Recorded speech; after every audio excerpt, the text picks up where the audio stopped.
안녕하세요. 따라가는 기독교 교리반 따기반을 담당하는 김기건 목사입니다. 오늘은 구원론 10번째 성화에 대해서 함께 알아가 보자 합니다.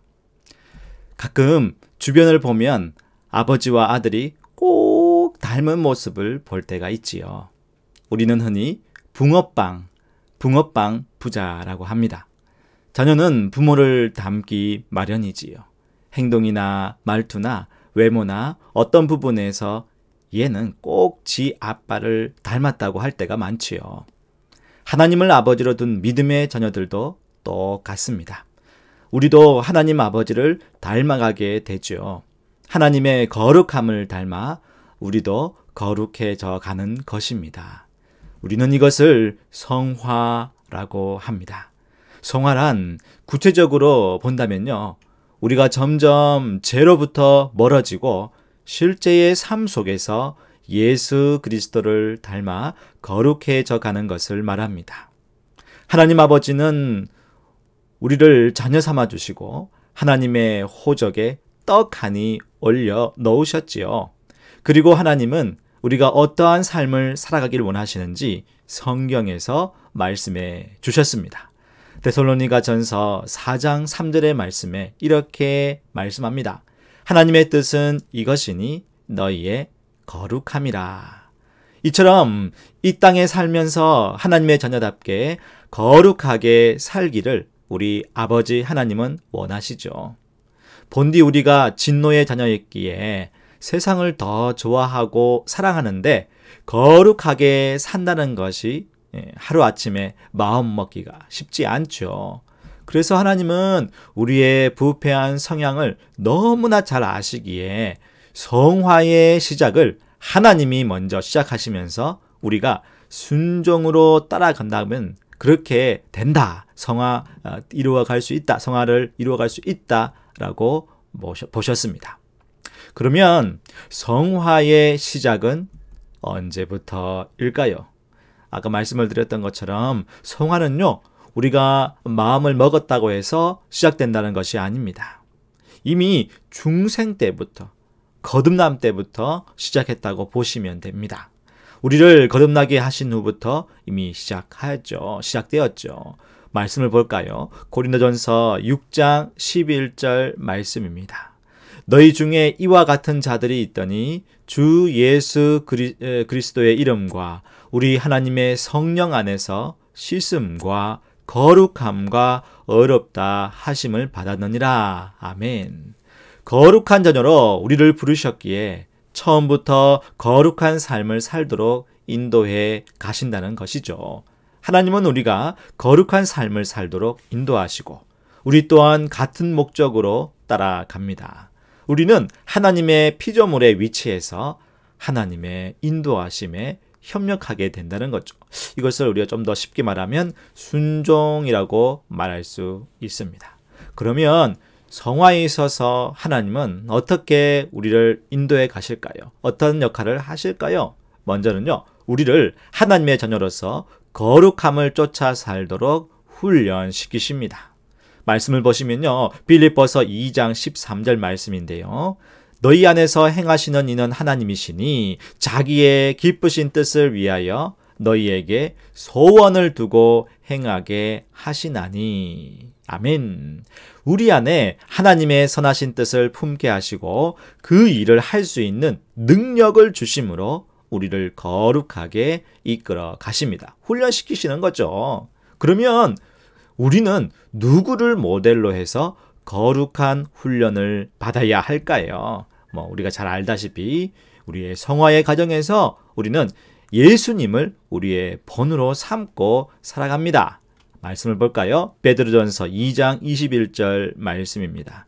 이를 위하여 너희가 부르심을 받았으니 그리스도도 너희를 위하여 고난을 받으사 너희에게 본을 끼쳐 그 자취를 따라오게 하려 하셨느니라. 믿음의 주여 온전케 하시는 이인 예수를 바라보고 믿음의 경주를 달려가면서 우리는 성화의 과정을 밟아가게 되지요. 이처럼 거룩한 삶을 살게 되는데 그런데 우리는 그런 거룩한 삶보다는 우리 마음대로 살기를 원합니다. 하나님이 우리를 인도하시고 훈련시키시고 또 예수님을 본으로 삼고 살지만 우리 안에 있는 부패한 성향이 계속 있어가지고 그것이 꿈틀거려요. 그래서 우리 안에 구체적으로 우리를 변화시키시는 성령 하나님께서 우리 안에 오셔서 우리를 성화시켜 가십니다. 데살로니가 후서 2장 13절인데요. 주께서 사랑하시는 형제들아, 우리가 항상 너희에 관하여 마땅히 하나님께 감사할 것은 하나님이 처음부터 너희를 택하사 성령의 거룩하게 하심과 진리를 믿음으로 구원을 받게 하심이니. 이처럼 성령 하나님께서 우리 안에, 저와 여러분 안에 들어오셔서 거룩한 열매를 맺게 하십니다. 성령님이 이끌어 가신다는 거죠. 그러면 우리는 성화에 있어서 어떤 자세를 취해야 할까요?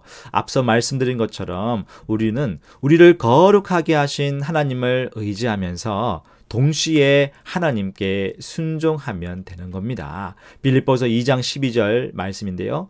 그러므로 나의 사랑하는 자들아, 너희가 나 있을 때뿐 아니라 더욱 지금 나 없을 때에도 항상 복종하여 두렵고 떨림으로 너희 구원을 이루라. 아멘. 바울은요, 성도들이 같이 함께 있지 않을지라도 더욱 순종하는 삶을 살기를 권면하면서 구원을 두렵고 떨림으로 이루라라고 말하고 있죠. 여기서 이것은 성화를 말합니다. 또한 고린도 후서 7장 1절에서도 말씀하고 있습니다. 그런즉 사랑하는 자들아, 이 약속을 가진 우리는 하나님을 두려워하는 가운데 거룩함을 온전히 이루어 육과 영의 온갖 더러운 곳에서 어떻게 하라고요? 자신을 깨끗게 하자.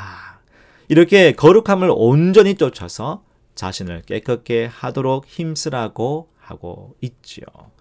성화에 있어서 우리의 자세는 하나님이 우리를 거룩하게 훈련시킬 때 전적으로 의지하며 예수 그리스도를 본으로 삼고 닮아가며 더욱 하나님의 말씀에 순종하는 삶을 사는 것이라고 정리할 수 있습니다.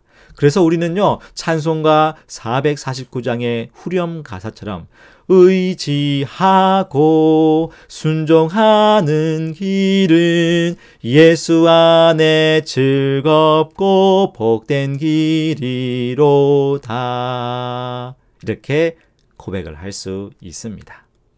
성화를 이루기 위해서 우리가 구체적으로 해야 할 일은 좀 알아볼까요? 무엇인지 한번 알아보겠습니다. 먼저는요, 죄를 죽이는 것입니다.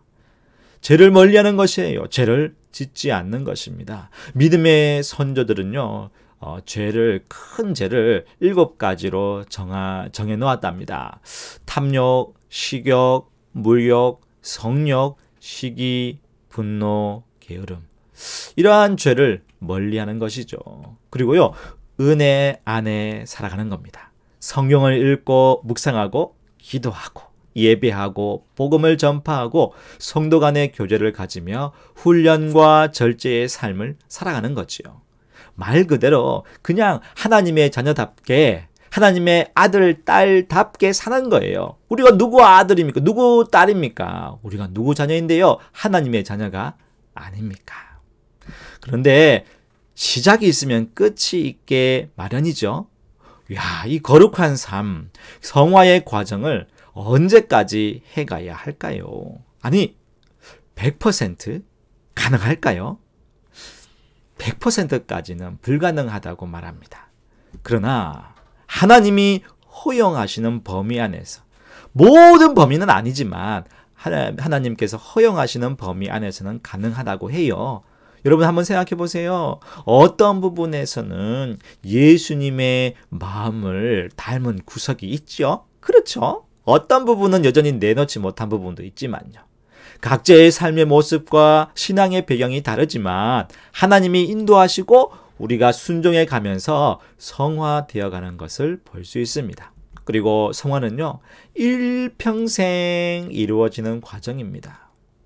우리가 죽음을 맞이할 때 천국에서 주님과 함께 거하게 되는데 그때 우리의 영혼은 성화가 완성된다고 할 수 있죠. 그럼 우리의 육체는요, 어떻게 될까요?